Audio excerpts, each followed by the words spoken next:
what happens if you take over the business and you discover that you have 80 landlords and the contract says 100? Well, you've got a warranty in there that says that they warrant, they promise, they guarantee you're buying 100. You can now put in what's called a warranty claim. The chances of you being successful with that warranty claim, which is obviously a legal process, amount to about 0. So who can tell me what the benefits of an asset purchase are? So you leave the liability in the limited company, usually with the person you're buying from, and you take, in our case, we take the book, the so the liability could be the debts, right? Yes. There could be all the debts. You leave all the debts behind, and you buy the book of contracts, agreements, landlords. Great. Okay. So minimising that looks fantastic. Can I just tell you there is a downside to that I want to protect you against, and this is where the knowledge part really comes into play.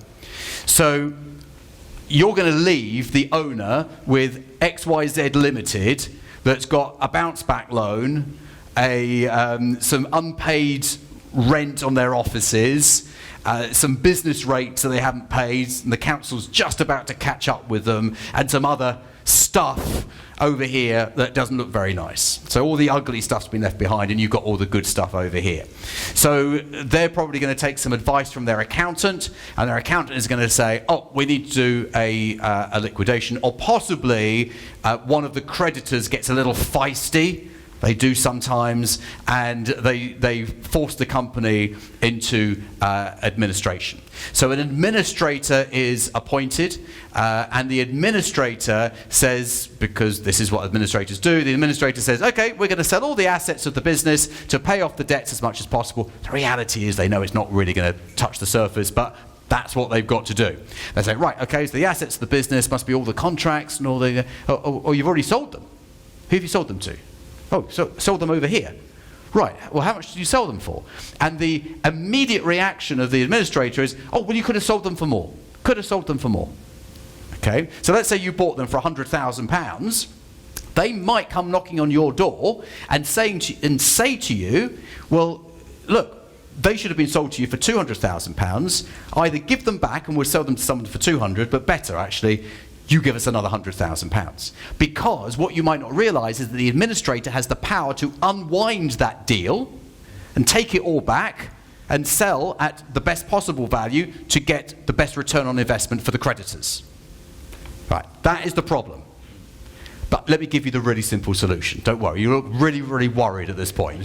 So the solution is this. You've got to get, if you're buying assets out of a distressed business that has debts, that's going to go through some sort of legal process to close it down, where an IP, an insolvency practitioner, is going to be appointed, then what you need to do is to make sure that you are buying the assets at the correct value. I do the air quotes because there's no such thing as a correct value. It's what the valuer, and there are people out there whose job is to value assets, thinks it's worth.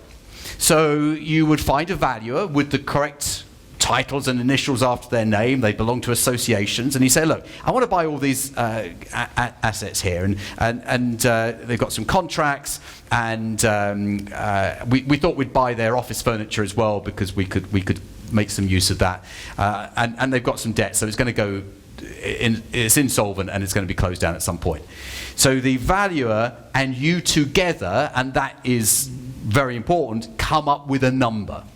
And the number is going to be directed by you. Because that valuer might never have done a valuation on a lettings agent. You know, maybe they do a lot of manufacturing, and they do a printing company, and they do all these different things. They've done a lettings agent. You say, look, you play it down. You say, look, these contracts here, you know, people can give 30 days notice. I'm not sure if they've really got any value. These ones here, they've been signed. You know, I think there's not value there. Yeah, and the valuer says, well, yes. What do you think it's worth? Oh, I think it's worth about 100,000. He says, oh, yeah, okay, that's pretty good. And then he does a valuation report, signs the valuation report, and now if an IP at some point in the future comes knocking, you go, I got a valuation report. There you go. I paid the correct market value. And he goes, Okay, now I can put in my insolvency report that the correct market value was paid, and this report was signed by XXX, member of the Association of Professional Valuers, if there is such a thing. I'm sure there is. Association of Professional Valuers on this date. Everyone is happy. Now, it sounds like a bit of faff, doesn't it? A bit of hassle to go and get that valuer. Most people don't do it, and they're absolutely fine. You're watching this because you're interested in buying a business. So get my business buying toolkit free of charge. 17 downloads, videos, reports, and my books as well, completely free of charge. The link is right below. But it's my job to make sure that you have the absolute gold standard in knowledge and you follow the very best methodology, because I'm never going to tell you anything that cuts corners. But a lot of people do cut corners a little bit on that. Okay, so what you might want to do, the safest way to do this, by the way, another route to buying the distressed business is in a pre-pack administration. So a pre-pack administration is where you choose the bits that you want, leave behind the bits that you don't, agree a value with the insolvency practitioner, and it's basically the same thing but kind of the other way round. And you agree all this up front and you do the deal. So one of my clients has bought 12 telecoms businesses all through this process. So he's become very, very slick at doing this. So it sounds very complicated. It's not. The fees are paid out of the company that's going through the pre-pack. And for smaller businesses, it's like £6,000. It's nothing whatsoever. And as a result, you end up with a clean business, and all the rubbish over here that you don't want to touch, the toxic part, is closed down and disappears forever.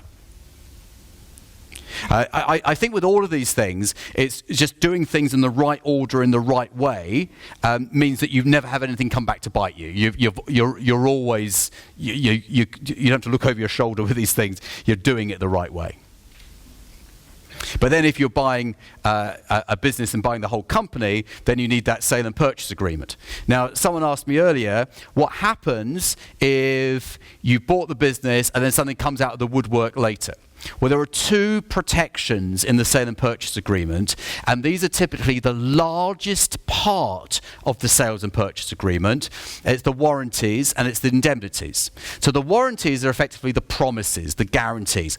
I warrant that I am selling you a business with 100 active landlords as of the date of completion. That is how specific your warranty needs to be. Those landlords have a combined rent roll, this is your terminology and language rather than mine, but whatever it would say, of X. Now, here is the thing. Why do you need to do that? First of all, to keep them honest. It's in the contract.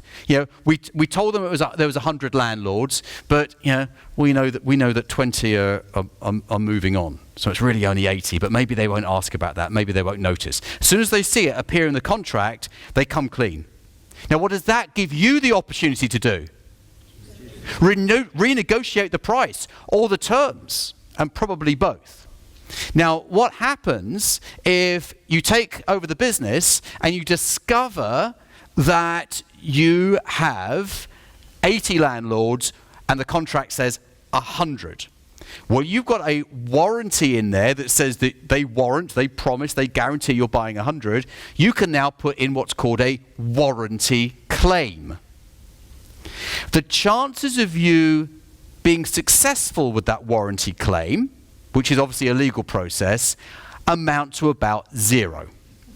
Because it will cost you so much to make that claim, it probably won't be worth it. And you don't want to tie up the next 12, 18 months of your life in an illegal process. Anyone who's been through protracted legal processes knows that sometimes it gets to the point where you say, this is just not worth it.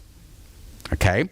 So what you make sure in your sale and purchase agreement is that you have something called a right of offset. And the right of offset allows you to come to an agreement and say, look, you said in the agreement there was 100. There's actually only 80. we could sue you and get all of our money back, or we could say, look, we owe you some deferred. We've deferred part of the payment, part of the consideration for the business over the next 3 years. We owe you £300,000 over the next 3 years, for example. If we pro-rata it, it means we only owe you £200,000. So that means the next payment in 12 months' time won't happen. The first payment will be in 24 months' time.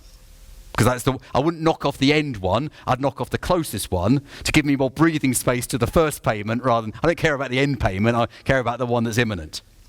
So the right of offset allows you to do that offset. Now, warranties are one level of protection, the other is indemnities. Now, an indemnity is a pound-by-pound indemnity. So, if there is a VAT issue, and there's a £100,000 VAT problem, then they are indemnifying you to the tune of £100,000. So it's pound by pound. Where a warranty is a more nebulous claim, and we have to negotiate what the figure is. A warranty is £100,000 VAT, £100,000, you're going to indemnify us, and with you've got the right of offset, we can knock that £100,000 off the deferred. Which is why you should never, ever, ever pay all the money up front when buying a business, regardless of the amount. You never do that because you lose all of your power. You're handing it all over and hoping it's going to be all right. Never do that. And if the seller insists on it, this is what you say. I understand where you're coming from, and if I was in your position, maybe I'd be saying exactly the same thing. But the challenge for us is that when we meet someone who wants to sell us their business and ride off into the sunset with all the money in their back pocket, that sends us warning bells. That sends us, that concerns us, because it means that maybe they're just trying to get away from this business as fast as possible. Now, I'm sure that's not you. I'm sure that's not you. But we have a policy that we never pay all the money on day one. You'll get it over a period of time. And that means that we all play fair. And then you just say nothing. Because if they say we can't do that, goodbye, on to the next one. Because you've got deal flow, because you're sending out letters, you're talking to people.